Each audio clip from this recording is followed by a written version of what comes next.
नमस्कार मित्रांनो, आजूबाजूच्या या नव्या कोरा एपिसोडमध्ये मी अभिषेक तुम्हाला सगळ्यांचं अगदी मनापासून स्वागत करतो. आजचा एपिसोड हा शिक्षण क्षेत्रासंदर्भात असणार आहे.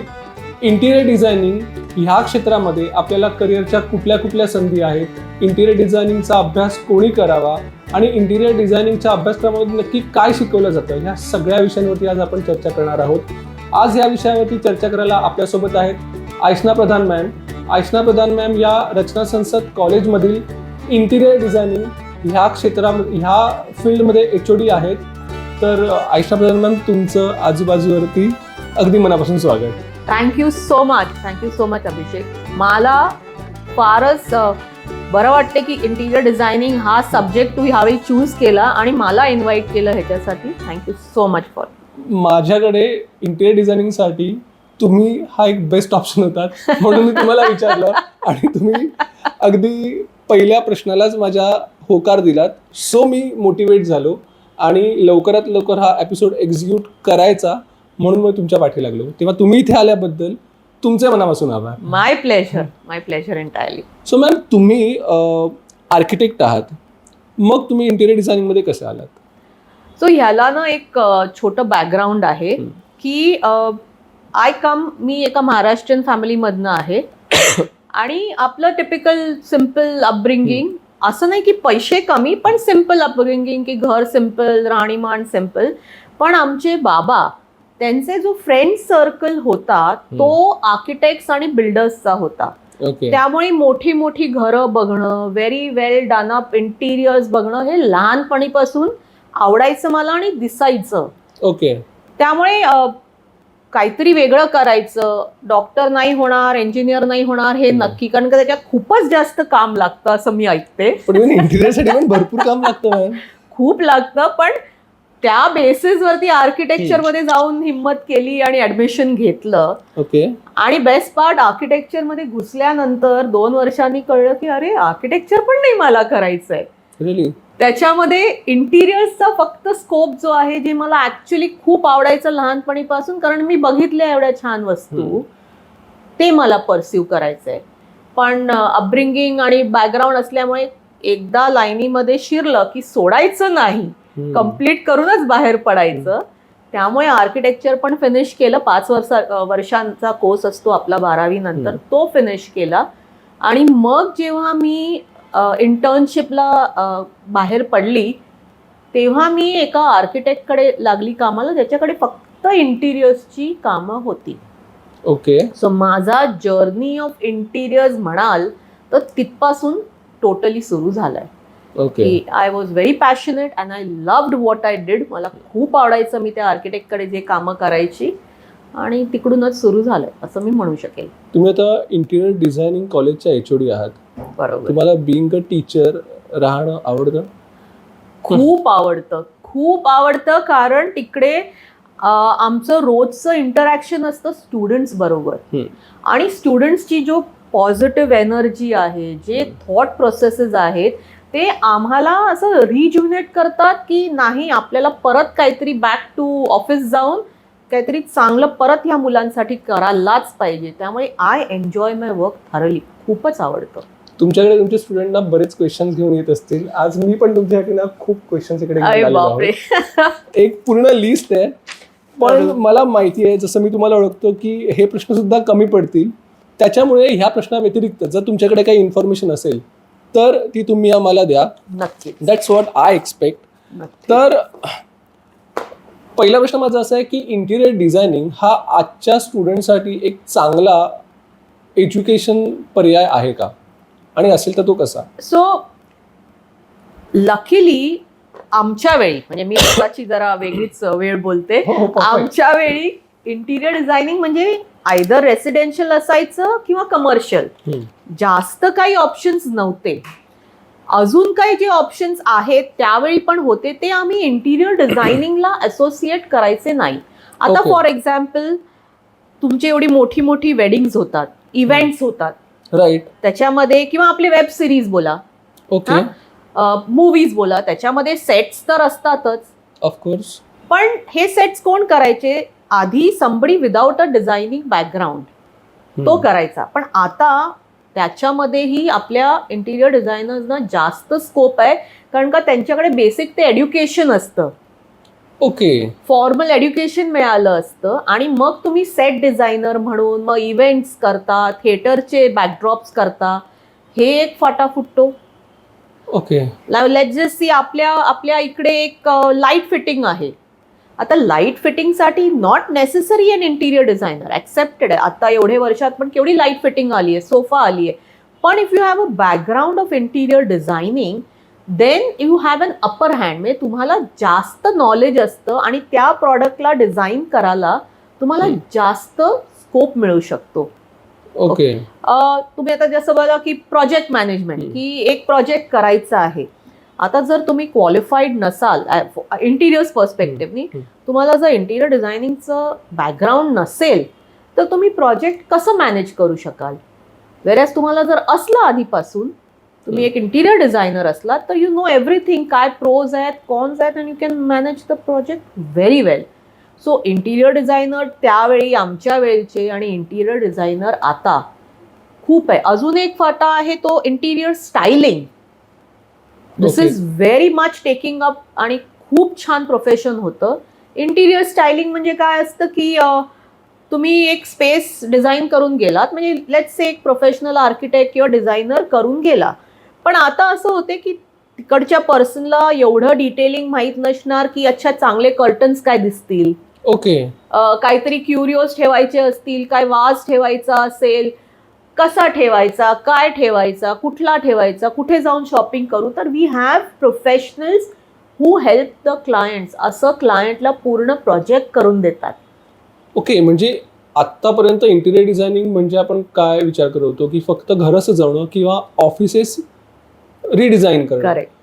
सो हे नसून त्याच्यामध्ये सुद्धा आता तुम्ही बऱ्याच गोष्टी बोलल्यात, जसं स्टायलिंग असणं, स्टायलिंगसाठी एखादा डेडिकेटेड पर्सन किंवा आर्टिस्ट असणं, करेक्ट. वेबसाईट्स किंवा आपण मूव्हीज बघतो त्याच्यामध्ये जे सेट्स असतात ते सुद्धा जर डिझाईन करायचे असतील तर त्याच्यासाठी सुद्धा इंटिरियर डिझायनरला ऑपॉर्च्युनिटी आहे. ॲडव्हान्टेज आहे, नॉट जस्ट ऑपॉर्च्युनिटी, ॲडव्हान्टेजेस मिळतात त्यांना, कारण का ते पूर्ण शिकून आले असतात की कसं करायचं, काय करायचं, विच मटेरियल इज गुड, काय which material is not good. त्यामुळे त्यांना फार इझी जातं ते. ओके. मग आता इंटिरियर डिझायनिंगच्या कोर्समध्ये काय काय शिकायला मिळतं ह्या क्वेश्चनच्या आधी एक छोटासा क्वेश्चन तुम्हाला मी करतो की मग इंटिरियर डिझायनर ही फील्ड जर मला ॲज अ करिअर म्हणून बघायची असेल तर स्टुडंटमध्ये कुठले गुण आणि कौशल्य असणं गरजेचं आहे? म्हणजे जर मला ॲडमिशन घ्यायचं आहे तर मी माझं आत्मपरीक्षण कसं करू की माझ्यामध्ये जर हे गुण असतील तर मी इंटिरियर डिझायनिंग घेणं हे माझ्यासाठी जास्त बेनिफिशियरी असलं पाहिजे. सो दोन मोस्ट इम्पॉर्टंट पॉईंट्स मला असं वाटते, आणि आमच्या एवढ्या वर्षाच्या एक्सपिरियन्समध्ये आम्हाला रिअलाइज झालंय की मुलामध्ये पॅशन असलं पाहिजे आणि हार्डवर्क. म्हणजे ते ॲक्च्युली बघितलं तर कुठच्या पण फील्डला तुम्ही चूज करा Of तर ते course. पाहिजेच आहे. पण Right. इंटिरियर डिझायनिंगला काय आहे की स्टुडंट्स अनफॉर्च्युनेटली त्याला फक्त ग्लॅमरस फील्ड असं वाटते. पण हे सगळ्यात डिझायनिंग फील्डबद्दल आहे. बरोबर. पण इंटिरियर डिझायनिंगचा असा मिसकन्सेप्शन आहे की थोडंसं करायचं, इकडे तिकडे पुढे मागे करायचं, हा सोफा इकडे घाल आणि झालं काम. That is not interior designing. Who should look forward. एक तर तुमचा डिटेलिंगसाठी जो एक आय असतो, एका let's say we are talking about a space, एका जागेचा डिटेलिंग, की तुमचं सोफा कसा असणार, त्या सोफावरती कुशन्स कसे असणार, ती सोफा कशी पोझिशनमध्ये बेस्ट युटिलाइज होणार, हे डिटेलिंग. किंवा एक मुलगा ज्याला मुलगी म्हणजे एक स्टुडंट ज्याला लेट्स से की त्यांनी खूप बघितलेलं आहे की एक्सपोजर खूप आहे आणि त्याला त्याची ती एक्सपोजर इम्प्लिमेंट करायची आहे ह्याच्यामध्ये. मग दीज पीपल परफॉर्म बेटर. आणि पण formal education is a must. Okay. आणि अजून कोण, जसं की माझ्यासारखी माणसं, म्हणजे आम्हाला we come from humble background, आपण सिम्पल बॅकग्राऊंड मधून आलेलो, पण आपण जेव्हा बघितलेलं होतं की अरे एवढं सुंदर घर पण होऊ शकते, तिथून इन्स्पायरेशन, तिकडून इन्स्पायर होऊन मुलं येतात. आणि आजकाल म्हणजे एक छोटासा वेगळा विषय होतो, जो दुसरा पॉइंट होतो की खरं बघितलं तर आजकाल एवढं सॉफ्टवेअर, ओके, टेक्नॉलॉजी, गॅजेट्स आणि AI म्हणा, इतकं आलेलं आहे की हे जे रिअली टॅलेंटेड लोक आहेत, जे which we said they might be better in sketching, म्हणजे तुम्ही ड्रॉइंग्स करून पण तुमचं आयडियाज वगैरे जे ट्रान्सफर करता, त्यांची जी व्हॅल्यू आहे ती आता if they have to keep in competition with this AI, कारण का AI आजकाल सगळं करून देतं तुम्हाला, तर त्याच्यासाठी how much up you can push your self, की AI ला कंट्रोल तुम्ही कसं करणार किंवा AIचं बेस्ट टुगेदर कसं देणार, अशी जर मुलं असली तर these are the ones who are more than welcome in our field where they will do very well for themselves. म्हणजे हे आर्टिस्टच्या पर्स्पेक्टिव्हने तुम्ही बोलताय. हो. पण आता मगाशी आपल्या कन्व्हर्सेशनमध्ये एक विषय असा निघाला आहे बद्दल की जर एखाद्या इंटिरियर आर्टिस्टकडे जो क्लायंट येतोय तो सुद्धा AI ला प्रिपेअर होऊनच येतोय, तर मग इथे त्याने त्या आर्टिस्टकडे जायची रिक्वायरमेंट काय असावी? Very very valid. I tell you काय होतं, म्हणजे एक्सपिरियन्सनी, अगेन आमचे हे एक्सपिरियन्स ते सांगतात की क्लायंट काय करतो बिकॉज ऑफ दिस AI आणि सॉफ्टवेअर्स आणि ऑल, तो ऑलरेडी तुमच्याकडे काहीतरी घेऊन येतो की हे असं आहे, तू मला अजून काहीतरी करून दे. मग इकडे ॲज अन इंटिरियर डिझायनर तुम्ही जास्त काय करून देणार इज वेअर युअर स्किल्स लाय. त्यामुळे यू हॅव टू थिंक, म्हणजे आता आजकाल कसं thinking how best AI or the gadgets can be utilized is very very important, because basic सगळं क्लायंटला माहितीच आहे, त्यांनी बघितलेलं आहे आणि तो तयार करून तुमच्याकडे येतो की भाई let's say for example me client आहे तुमची आणि तुमच्याकडे येणार आणि सांगणार की हे ग्रीन मध्ये पण छान आहे आणि हे येलो मध्ये पण छान आहे, मला सांग कुठचं घ्यायचं. मग तुम्ही as a designer you have to think or convince that client की बाबा हे दोन्हीही खराब आहे. राईट. मग तुम्ही तुमच्या स्किल्सनी, तुमच्या थिंकिंग पॉवरनी ते दोन्ही ऑप्शन्स राईट करून the best option possible for the client, हे तुमची ड्युटी होणार. बरोबर. So that's what I AI is a tool, right? So how AI best you can't will become an utilise. artist. Correct. So आर्टिस्टच्या कडे एक experience असतो, एक exposure असतं. सो त्याच्यासाठी माझ्या मते जसा हा क्वेश्चन आपण घेतलेला की कुठले गुण आवश्यक आहेत, तर एकतर नुसतं आर्टिस्ट असूनच फायदा नाही आहे, पण त्याने सतत अपडेट राहणं, येस, सतत नवीन आलेले टूल शिकणं आणि त्याच्यातनं त्याच्या आर्टिस्टला खतपाणी घालणं, which is very important I guess. Okay, very right, very right. So आता जेव्हा आपण डिस्कशन चालू केलं त्याच्यामध्ये तुम्ही सांगितलं की इंटिरियर डिझायनिंगमध्ये बऱ्याच वेगवेगळ्या गोष्टी आहेत. त्याच्यामध्ये फॅब्रिकेशन नाही, काय बरं तुम्ही प्रोडक्ट डिझाइन बोलले, प्रोडक्ट डिझाईन बोललात आणि एक स्टायलिंग बोललात. हो. तर आता इंटिरियर डिझायनिंगकडे ना आपण वेगवेगळ्या, म्हणजे जर फायनान्स बजेट वाईज बघितलं तर स्टायलिंग हा जो प्रकार आहे हा नक्की कुठे वापरला जातो आणि कशा प्रकारे वापरला जातो हे आपण डिटेलमध्ये बोलू शकतो? जरूर. मी तुला आता एक्झाम्पल देते की सपोज एक ऑफिस स्पेस मी डिझाईन केली, म्हणजे आर्किटेक्ट म्हणून, इंटिरियर डिझायनर म्हणून मी तुझी office space, let's talk about you, तुझ्यासाठी ऑफिस स्पेस डिझाईन केली.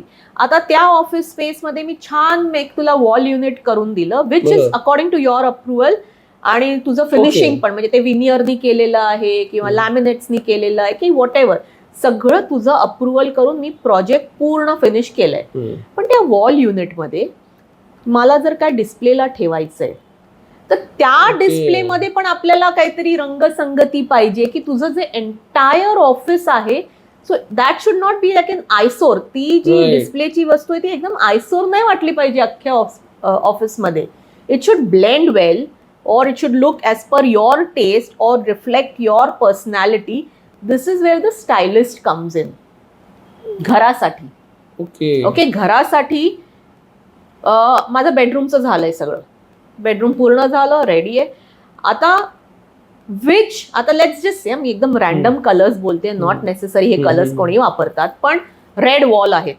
तर त्या रेड वॉल वरती which will be the best suited bedsheet with cushions.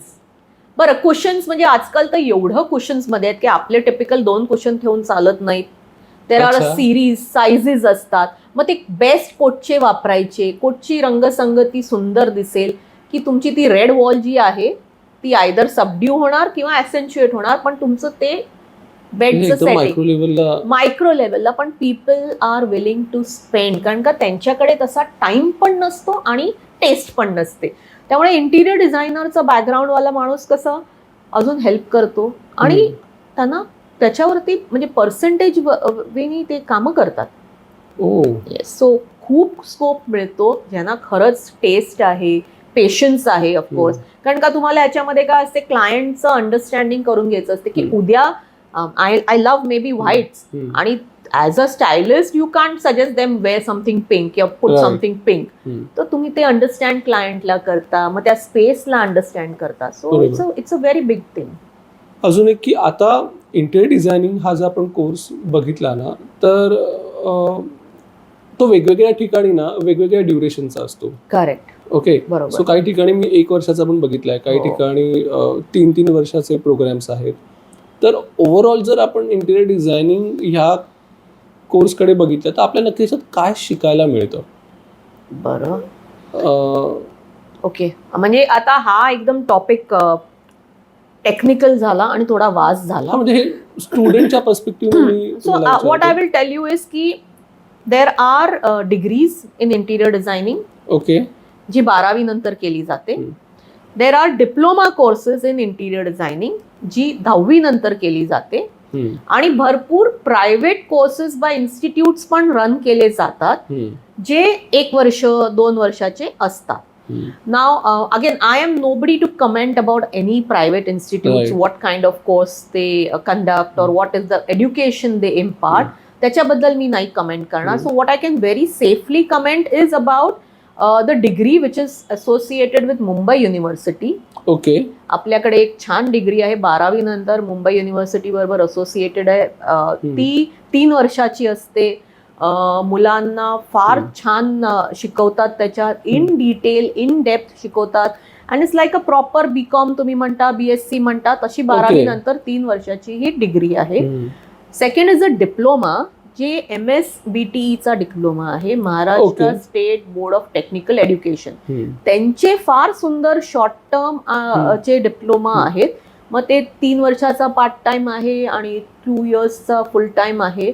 But they are beautiful courses. So हे असले ना कोर्सेस की मुलांना एक फुटहोल्ड मिळतो की जर मी फर्दर एज्युकेशन करायचंय, अच्छा, म्हणजे मास्टर्सला जायचंय, तर हा एक सुंदर फुटहोल्ड मिळतो. म्हणजे असं नाही आपण म्हणत की प्रायव्हेट कोर्सेस डू नॉट, तिकडून प्रायव्हेट की पुढे जाऊ नाही शकत. येस, पुढे पण जाऊ शकतात, नो डाऊट. पण जो स्कोप ऑफ म्हणजे जे एव्हेन्यूज ओपन होतात युनिव्हर्सिटीच्या मनाने अब्रॉड, ते डिप्लोमा आणि degree which are associated with university आणि टेक्निकल बोर्ड्स मध्ये जास्त ऑपॉर्च्युनिटीज असतात. ओके. सो आता तुम्ही सांगितलं की कुठले कोर्सेस अवेलेबल आहेत. सो जर तुम्ही सांगितलं की degree Mumbai university through available आहे, तर तो आपण एक ट्रस्टवाला प्रॉडक्ट म्हणून त्याच्याकडे बघू शकतो. करेक्ट. पण आता मी तुमचं जेव्हा कॉलेजचं रिसेंट एक्झिबिशन झालं ते मी बघितलं, which was really beautiful. Thank you. It's not only about interior designing, but तिकडे आर्ट प्रोजेक्ट पण होते, बऱ्याच गोष्टी अशा वेगवेगळ्या होत्या. तर मला असं म्हणायचं आहे की डिझायनिंग स्टुडंटबद्दल जेव्हा आपण बोलतो, आता माझी जर एखादी फर्म आहे आणि मला एखादा डिझायनर हायर करायचा आहे, तर मी त्याच्या डिग्रीला तर रिस्पेक्ट देईनच, but what is important for me is त्याचा पोर्टफोलिओ. सो पोर्टफोलिओ एखाद्या स्टुडंटचा स्ट्रॉंग असण्यासाठी त्याच्यामध्ये काय काय गोष्टी असणं गरजेचं आहे. आणि एखादा पोर्टफोलिओवरती स्टुडंटने जर करिअरसाठी काम करायचं असेल तर ते त्यांनी केव्हापासून आणि कसं त्याच्यावरती केलं पाहिजे. Okay. So when you say portfolio, आपण वी आर टॉकिंग, म्हणजे ज्यांना माहीत नाही त्यांना सांगूया की पोर्टफोलिओ म्हणजे आमचं डिझाईन प्रोजेक्ट असतं. ओके. 3 इयर्सचा कोर्समध्ये दरवर्षी एक वेगळं प्रोजेक्ट असतं.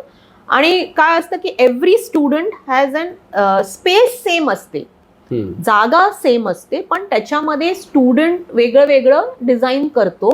लाईक एक ऑफिस, बरोबर, आपल्या 60 मुलं असली क्लासमधली की सांगणार तुम्हाला की ही जागा आहे, ही रिक्वायरमेंट आहे ऑफिसची, ह्या जागेत तुम्ही सगळे फिट करायचे. आता डिपेंडिंग ऑन द स्टुडंट तो डिसाइड करणार त्याला कसा ते ऑफिस दिसलं पाहिजे आणि तो ते इम्प्लिमेंट करणार. आता ह्याच्यामध्ये काय असतं की there is a lot of interaction. मी थोडं डिटेलमध्ये सांगणार आहे, कुठे काय गडबड होऊन जाते ते पण सांगते. की काय असते की there is an interaction with the faculty. Okay. Faculty म्हणजे आमची व्हिजिटिंग फॅकल्टी असते, जे प्रोफेशनल्स आहेत फील्डमध्ये, त्यांना खूप एक्सपिरियन्स असतो आणि ते येऊन शिकवतात स्टुडंट्सना की what might be a best possible solution. म्हणजे स्टुडंट्स एक प्लॅन आणतात किंवा काही सोल्युशन्स आणतात, डिझाईन सोल्युशन्स, मग तो फॅकल्टी डिस्कस करणार. ओके. आता मी हे काय एवढं डिटेलमध्ये सांगते की लेट्स से मी तुझी फॅकल्टी आहे आणि तू माझ्याकडे डिझाईन म्हणून एक स्टुडंट आलाय.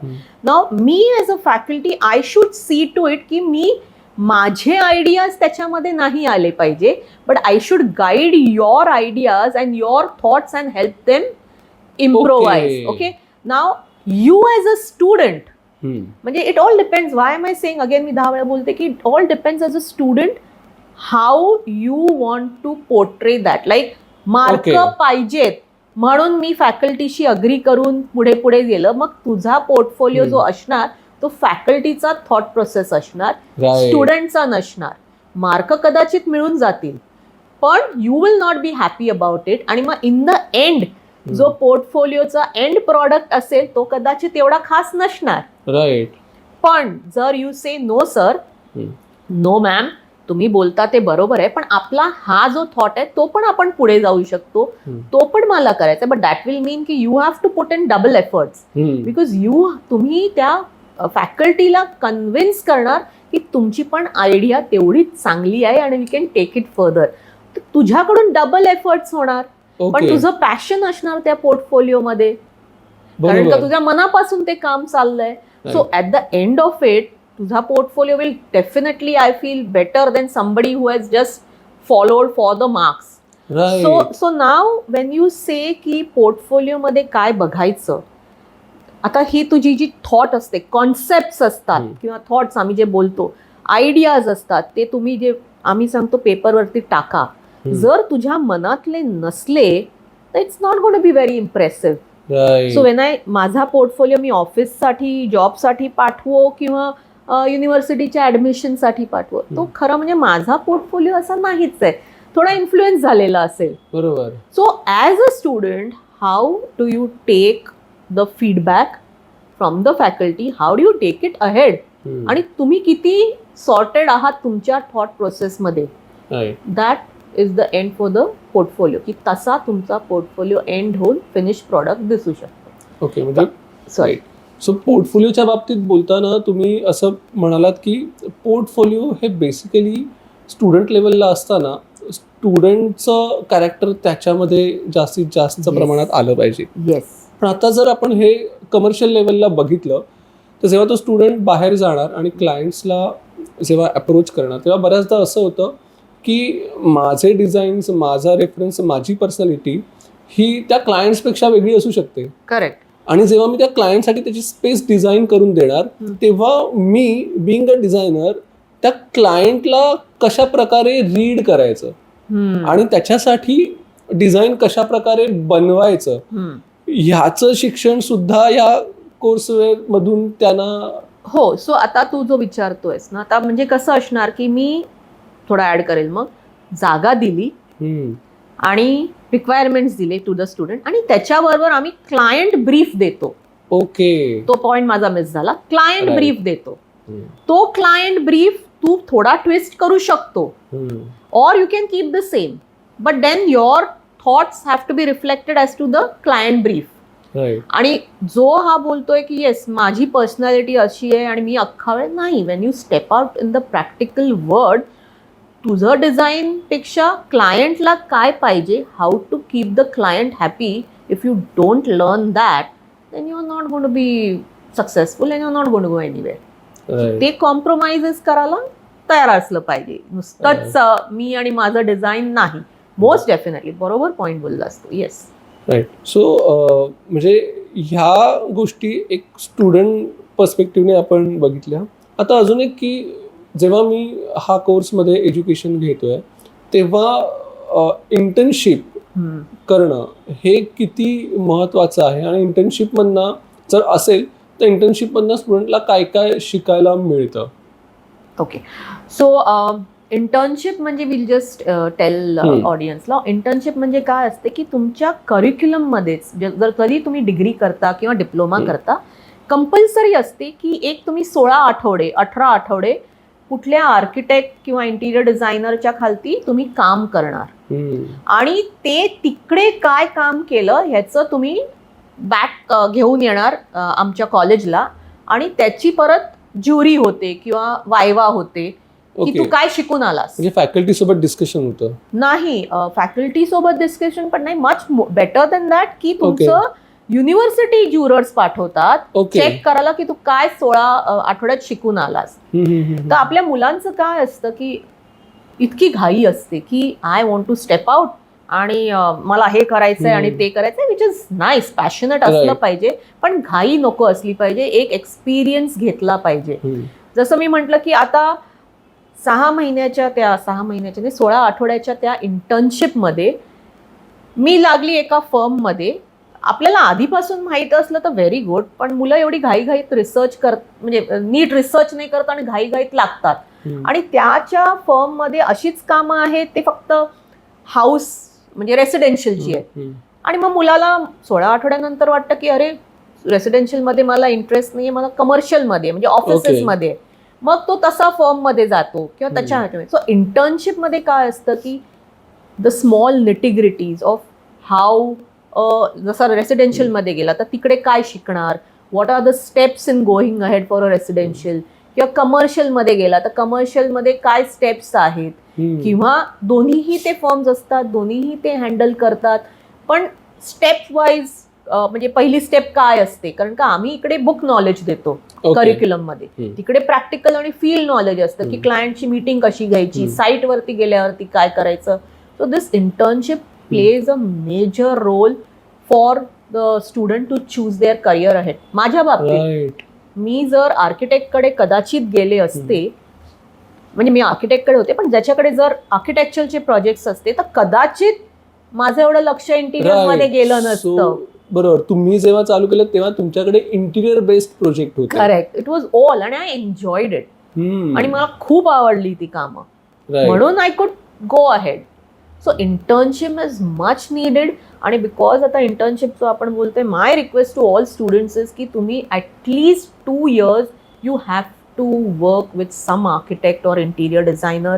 लगेच घाईघाईत मी फर्म उघडतो, मी कामं घेतो, अजिबात अशा चुका करू नका.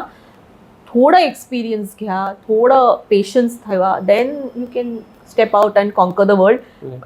हळूहळू. आता तुमच्याशी बोलताना मला आता एक गोष्ट कळली, मगाशी तुम्ही उल्लेख केला की थोडीशी उजळणी आहे, की जेव्हा आपण एखाद्या गोष्टीबद्दल शिक्षण घेतो तेव्हा तो एक कोर्स असतो आणि त्याचे शिक्षक असतात. सो साधारणतः आत्ता ज्या शिक्षण पद्धतीमधनं मी आलो आहे त्याच्यामध्ये त्या विषयातले शिक्षक तो विषय वर्षानुवर्ष शिकवत असतात. बट तुम्ही आता मेन्शन केलं की प्रोफेशनल कोर्सेसना त्या रिक्रुटेड शिक्षकांसोबत बाहेरनं प्रोफेशनल येऊन सुद्धा मुलांना शिकवतात. सो तिकडे मुलांचा जो एक्सपिरियन्स आहे किंवा बाहेरच्या जगाशी कनेक्ट आहे, आत्ता त्या फील्डमध्ये काय चाललंय हे समजणं, हे थोडंसं म्हणजे एकंदरीत शिक्षण पद्धतीपेक्षा वेगळं आहे, आणि मुलांना तिकडनं माझ्या मते मुलं त्या रिअल वर्ल्डशी कनेक्ट व्हायला चालू होतात. एकदम बरोबर बोललाय, एकदम बरोबर. सो आता मला हे असं वाटतंय की हे कुठेतरी त्या पारंपरिक शिक्षण पद्धतीपेक्षा थोडंसं वेगळं आहे. मग हे कुठेतरी त्या नवीन शिक्षण पद्धतीला मॅच होतंय, किंवा ह्याच्या पुढे इंटिरियरची जी शिक्षण पद्धती आहे ती अजून कशा प्रकारे बदलेल? सो आता बदलेल म्हटलं ना तर मी म्हणेन की आता हे सगळे सध्या आम्ही एवढं इंट्रोड्यूस नाही केलं, पण हे AI जे आहे किंवा ते अजून जास्त सॉफ्टवेअर, आपण मुलांना सॉफ्टवेअर शिकवतो, पण every time after every 6 months काहीतरी नवीन सॉफ्टवेअर येतं which is helping the students. Now unfortunately आपले जे ट्रेडिशनल कोर्सेस आहेत त्यांच्यामध्ये दे आर नॉट इंट्रोड्युसिंग दिस, हे सॉफ्टवेअर येत नाही. मुलांना बाहेरून शिकावं लागतं. पण जर कुठेतरी काहीतरी एक इंटिग्रेशन झालं, बिकॉज मी थोडा ट्रेडिशनल विचार करते की मुलांना हँडवर्क ही गोष्ट यायलाच पाहिजे. म्हणजे मी असं म्हणते की तुम्ही जेव्हा तुमच्या हाताने एक लाईन जरी ड्रॉ केली, ती जो कॉन्फिडन्स असतो ती तुम्ही उद्या ऑटोकॅडमध्ये एक लाईन ड्रॉ केली त्याच्यामध्ये येणार नाहीये.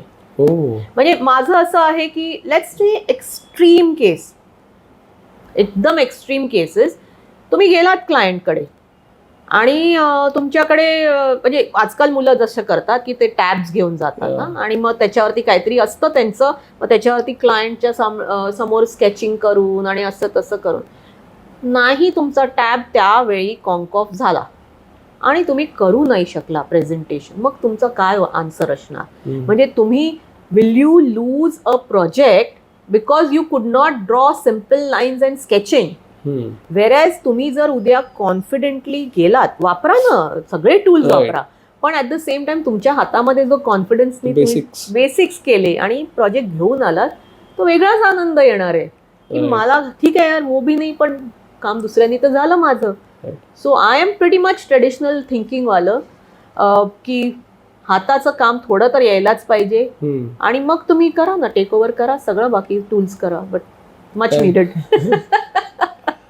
ओके, अजून एक आपण मुद्दा मला तुम्हाला विचारायचा होता की हे न्यू एज पॉलिसीबद्दल तुम्हाला काही आयडिया आहे का? हां, so national education policy NEP हे आपल्या गव्हर्नमेंटने इंट्रोड्यूस करायचा खूप प्रयत्न करतायत and I am sure we will be very successful. Short and sweet असं असतं की बेसिकली तुम्ही मुलांना ऑपॉर्च्युनिटी देता स्वतःला डिस्कवर करायला की खरंच माझ्यामध्ये कोटचं डिपार्टमेंट नाही, कोटचा शब्द की आर्ट्स आहे, किंवा आर्ट्समध्ये पण खूप फाटे फुटतात की इंटिरियर डिझायनिंग आहे, लेट्स से अप्लाइड आर्ट्स आहे, फाईन आर्ट्स आहे, आर्किटेक्चर, म्हणजे आर्ट्सच्या रिलेटेड बी असे. तर आता उद्या मी ऍडमिशन घेतली आर्ट्समध्ये बिकॉज आय लाईक इट, आणि मग मला 5 वर्षानंतर कळलं की आर्ट्समध्ये मला खरं इंटरेस्ट नव्हता, मला इंटिरियर डिझाईनमध्ये होता. तर हे NEP मध्ये काय होईल की मला कदाचित 6 महिने इंटिरियर डिझाईनमध्ये जाऊन ते शिकता येईल, बघता येईल की कसं काय आहे, and then I can come back and then say no, maybe मला नव्हतं करायचं किंवा करायचं, शिफ्ट करू शकेल, किंवा फ्युचरमध्ये मे बी मला हे पण परस्यू करायचं हे फाइंड आउट करता येईल. तर ती ही नॅशनल एज्युकेशन पॉलिसी हे फार इम्पॉर्टंट आहे and I totally support it and I wish की आपण काहीतरी करू शकतो. सो अगेन मी थोडंसं एक अजून एक एक्झाम्पल देते की रचना संसदला आम्ही तू जो बोललास आता एक्झिबिशन बघितलं आणि आवडलं, आणि त्याच्यामध्ये क्रिएटिव्ह टू फार बघितलंस आणि आर्ट रिलेटेड फार बघितलं. तर एक्झॅक्टली माय पॉइंट, आमच्या फॅकल्टीनी आणि आम्ही काय एनकरेज केलं ह्यावेळी मुलांना की इंटिरियर्सचं एक्झिबिशन आहे, तुम्ही तुमची कामं एक्झिबिट करणार, विच इज एक्सपेक्टेड. राईट, तुम्ही इकडे शिकायला येतात, तुम्ही शिकूनच निघणार आणि ते काम एक्सपेक्टेड आहे. तर तो लेवल आपण कुठे मिस नाही करायचा. पण बिसाइड्स दॅट तुमचे क्रिएटिव्ह इन्स्टिंक्ट्स, तुम्हाला काय फील होतंय की आमच्याकडे काही काही मुलं व व्हेरी एक्साइटेड इन्स्टॉलेशन्स आम्ही करतो. Okay, very good. मग ते मटेरियल्स जे वापरले ते फार म्हणजे पेपर इन्स्टॉलेशन्स म्हणजे कसले? पेपर मॅशचे वगैरे. ओके, म्हणजे आर्ट पीस म्हणजे एक्झिबिशनला येताना काहीतरी तुझं बघितलं असेल तर ते झरोकाज केलेले, आर्चेस केलेले, दे were done by the students, पोरांनी हाताने. आता हे कोणी गेलेले ज्यांना असं थोडंसं इन्क्लिनेशन होतं की मे बी फाईन आर्ट्समध्ये स्कल्पचरमध्ये मला कदाचित इंटरेस्ट असेल, मग आम्ही अशा स्टुडंट्सच्या ग्रुपला एनकरेज केलं की गो अहेड, डू, तुम्ही करायचंय ते करा. मग इफ यू रिमेंबर आमच्या वॉल्सवरती पेंटिंग्स केलेले. आता painting is art, fine art, तुमचं अप्लाइड आर्ट्स, पण आम्ही एनकरेज केलं की आणि असं नाही की रॅन्डमच करा. आमची स्टडी टूर जाते, तर ह्या वर्षी लखनौला गेलेली, राजस्थानला गेली. मी म्हटलं तुमची स्टडी टूरची जर्नी दाखवा, let is make it very beautiful. तर स्टडी टूरची पूर्ण जर्नी, तुम्ही काय इंटरेस्टिंग एलिमेंट्स बघितले, तर ते मुलांनी वॉल्स ऑफ द स्टेअरकेसेस वरती पेंट केले. आणि who were doing it, about 10-12 dedicated students who are very passionate about their hand painting आणि स्टफ लाईक दॅट. त्यांनी केलं आणि इतकं सुंदर झालेलं. If you must have seen all of that, we were very proud की we are not applied art students, पण we manage such a thing. Right. So I feel this full journey of students discovering themselves, given an open hand to do something new, should not be stopped. आणि छोटं opportunity मिळालं तर त्यांना ती द्यायला पाहिजे. One more thing, we are very proud again. आमचा annual day होतो, तर दरवर्षी ॲन्युअल डेला युजली आम्ही बाहेरून फोटोग्राफर आणि व्हिडिओ रेकॉर्डिंग करायला बोलावतो. आपण चांगलं एका हॉलमध्ये वगैरे करतो and the students excel again. Dance performances छान क्रिएटिव्ह असतं. त्याच्यामध्ये पण दिस टाइम वी एनकरेज की मुलांना फुल दिली टास्क. ओके. सो देवर 4 आणि लेडीज होत्या, मुली. कॅमेराजनी व्हिडिओ कॅप्चरिंग, फोटोज, मग काय काय तुम्ही म्हणता, मला जास्त फोटोग्राफीचं कळत नाही, पण इतकं सुंदर कव्हर केलं इव्हेंट. आता may be this is their passion also, but because of some restrictions किंवा काही पण नेसेसिटी इंटिरियर्सला आलेले आहेत. पण हे तर माहिती आहे ना की तुमचं पॅशन आहे, कुठेतरी तो क्रिएटिव्हली ते करू शकले काहीतरी, आणि उद्या चला हिनी करून दिलं, हिचं नाव झालं. So we encourage that kind a lot. तरी डिरेक्टली NEP अजून इम्प्लिमेंट नाही झाली, पण in our own way we feel we should encourage and let the students just find what they are comfortable with the most. Right. म्हणजे मी हे बघितलं आणि हा विषय मी मुद्दाम काढला कारण मला त्याच्यापेक्षा तेव्हा बघितलं तेव्हा तुमच्याशी डिस्कशन करताना एक तुमचं विजन कळलं की कदाचित सगळे आर्टिस्ट इंटिरियर डिझायनरिंगला येणार नाहीत, बट जे इंटिरियर डिझायनर आहेत ते सगळे आर्टिस्ट असणं गरजेचं आहे. जेणेकरून त्यांना ती आर्ट करताना जेवढी मजा येते तेव्हा त्याच पर्स्पेक्टिव्हने, त्याच विजनने, त्याच एफर्ट्सने ते इंटिरियर सुद्धा डिझाईन करू शकतात, त्याला आर्ट पीसमध्ये कन्वर्ट करू शकतात. सो त्यासाठी मूळ आर्टिस्ट असणं गरजेचं आहे. So these are the thing which encourage them to be an artist, to stay an artist. So ह्या बेसिकली गोष्टी होत्या ज्या तुमच्यासोबत मला डिस्कस करायच्या होत्या. अजून ह्याच्या पलीकडे बिईंग HOD किंवा बिईंग एज्युकेशन पर्सन, तुमच्याशी कुठले एक्सपिरियन्स आहे जे तुम्हाला शेअर करायला आवडतील? सो मी विजिटिंग फॅकल्टी और फॅकल्टी म्हणू शकतो. एक आता 22 वर्ष झाली होती. त्याच्यानंतर एक 7-8 वर्ष मी HOD म्हणून आहे. तर म्हणजे आय डोंट से असं की गमतीदार तर खूप गोष्टी होतात, एवढ्या पोझिशनवरती आम्ही असतो. पण बिटर एक्सपिरियन्सेस किंवा चांगले एक्सपिरियन्सेस म्हटले तर I don't know how much to share with you or what to say. बोलू शकता तुम्ही. तो आमच्याकडे ना म्हणजे असं खूप मजा येते की मुलांचे रिझन्स और एक्सक्युजेस खूप खूप सुंदर येतात. Innovation is very very nice. So आमच्याकडे थोडे स्ट्रिक्ट आहोत आम्ही रिगार्डिंग अटेंडन्स आणि मार्किंग, की नाही एवढा अटेंडन्स आपल्याला हवाच आहे, नाही तर नाही अलाव करणार. कारण का जर अटेंड नाही केलं तर शिकणार काय, आणि एवढं कोणी हुशार नसतं अजूनपर्यंत तरी. तर त्यावेळी मग आम्ही मुलांना सांगतो चला आई बाबांना आणा, ह्याला आणा, त्याला आणा. तर खूप मजेदार होतं की एक असा इन्स्टन्स झाला माझ्याकडे ते आणलं फॅकल्टीने की मॅम ह्याचे पेरेंट्स बोलवायला पाहिजे, असं असं आहे. आणि तो मुलगा ऑलमोस्ट 3rd इयरमध्ये आलेला, तो अजूनही काय ऐकत नाहीये, त्याची हिस्ट्री आहे वगैरे. मी म्हटलं ठीक आहे बोलाव. तर आले माझ्याकडे आणि लाईक आय सेड हिस्ट्री होती त्या मुलाची की म्हणजे मुलं पण इतकी फनी असतात की तू जर दरवर्षी तुझ्या पेरेंट्सना घेऊन यायचंय तर you can't change your parents right. दुसरे पॅरेंट्स पण तयार करून आणतात. इतकी मजा आलेली त्यावेळी सांगू की आम्ही पकडलं गेलं. म्हणजे काय होतं की एक रेपिटेटिव्ह मुली, म्हणजे मला असं कोणी खराब स्टुडंट किंवा बॅड स्टुडंट असं नाहीये, पण गमतीदार स्टुडंट असतात. तो त्या कॅटेगरी मधला स्टुडंट होता की एव्हरी इयर तो येणार, त्याच्या पेरेंट्सना घेऊन येणार. आता पेरेंट्सना फर्स्ट इयरला बघितलेलं मी, 2nd इयरला पण मला आठवते कोणाशी तरी मी बोललेली, चेहरा नव्हता. पण मग 3rd इयरला आल्यानंतर मी म्हटलं की दिस इज इनकरेक्ट, की हा पण पेरेंट होता, तो पण पेरेंट होता, आता हा कोटचा पेरेंट आला. मग त्यांच्या त्यावेळेच्या त्या पेरेंटची रिएक्शन काय होती? मग आणि अजून मजा म्हणजे आमच्या फॅकल्टीजची मेमरी फार सुंदर असते. तर हा TYचा स्टुडंट होता. आणि असे ते पेरेंट्स माझ्या समोर बसलेले आणि मी ऍक्च्युली विचार करते की हा student parents don't look similar at all आणि कुठेतरी काहीतरी गडबड आहे. मला I can't place my finger, पण ठीक आहे आता समोर.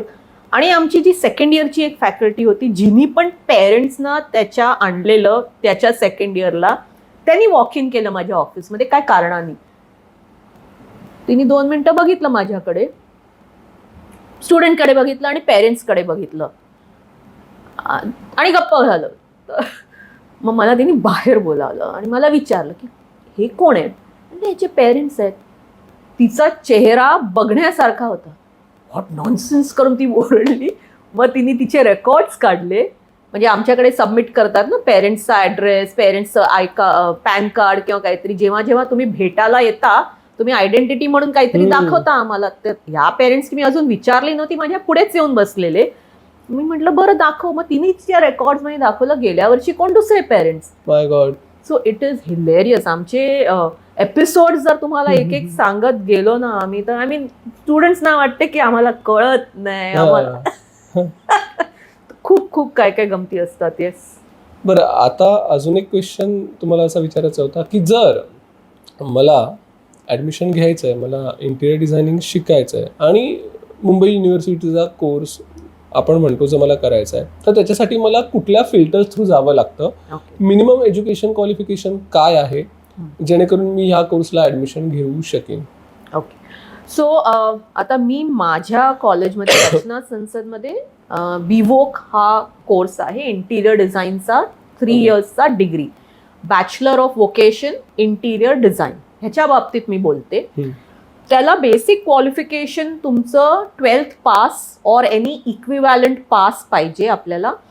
आणि व्हेरी इम्पॉर्टंट इज एक एंट्रन्स एक्झाम असते जी आम्ही कंडक्ट करतो. ती entrance exam you should pass with very good numbers. कारण का 12th पासचा नुसता क्रायटेरिया असतो किंवा इक्विवॅलंट पासचा फक्त क्रायटेरिया असतो. मार्क्स तुम्ही जे या एंट्रन्स एक्झाममध्ये स्कोअर करता that is the most important thing. So ते क्लिअर झालं पाहिजे, कारण का आपल्या लिमिटेड सीट्स आहेत आणि कॅन्डिडेट्स खूप असतात. ओके. दुसरा मार्ग असा असतो ह्या कोर्सला यायचा की तुम्ही जर 10वी नंतर डिप्लोमा केलेलं असेल, ते मी बोलले की 3 इयर्सचा पार्ट टाइम गव्हर्नमेंट डिप्लोमा किंवा 2 वर्षाचा फुल टाइम गव्हर्नमेंट डिप्लोमा, तर असे स्टुडंट्स पण फर्स्ट इयरला येऊ शकतात, पण एंट्रन्स एक्झाम देऊन. म्हणजे त्यांचं इक्विवॅलंट कन्सिडर केलं जातं 11th आणि 12thचं. Another beautiful part of this is की जर तुम्ही हे 12वी नंतर जर तुम्ही डिप्लोमा केला असेल गव्हर्नमेंटचा किंवा 2 वर्षाचा डिप्लोमा जर गव्हर्नमेंटचा केला असेल 12वी नंतर, तर तुम्हाला डायरेक्टली सेकंड इयरला ऍडमिशन मिळतं. सो मग तुम्ही ते फर्स्ट इयरच्या ह्याच्यामध्ये पडत नाही, डायरेक्टली सेकंड इयरला सीट्स असतात आपल्याकडे टू गेट ऍडमिशन. म्हणजे अगेन इट्स ऑन मेरिट की तुम्ही तुमच्यापेक्षा कोणी बेटर आलं विथ बेटर मार्क्स तर त्यांना मिळून जाते, बट मग मिळून जाते. मग तुमच्याकडे डिप्लोमा पण येतो आणि डिग्री पण येतं. Okay, perfect. माझ्या मते कन्व्हर्सेशन खूप छान झालं. मी बघतो की माझ्या क्वेश्चन लिस्टमध्ये काही बाकी राहिलंय का. अदरवाईज छोटं कन्व्हर्सेशन होतं पण खूप छान होतं. सगळ्यात महत्त्वाचं म्हणजे तुम्ही इथे आलात, तुमचा वेळ दिलात, त्याच्याबद्दल तुमचे मनापासून आभार. आणि मला असं वाटतं की आपण ऑलमोस्ट सगळे पॉईंट कव्हर केलेत. बऱ्याच गोष्टींवरती आपण चर्चा केली. इवन स्टुडंटच्या गमती पण तुम्ही सांगितल्या आहेत. So thank you so much ma'am, तुम्ही इथे आलात आणि हा एपिसोड कंडक्ट करायला मला मदत केली. Thank you so much. My pleasure entirely. Thank you for having me.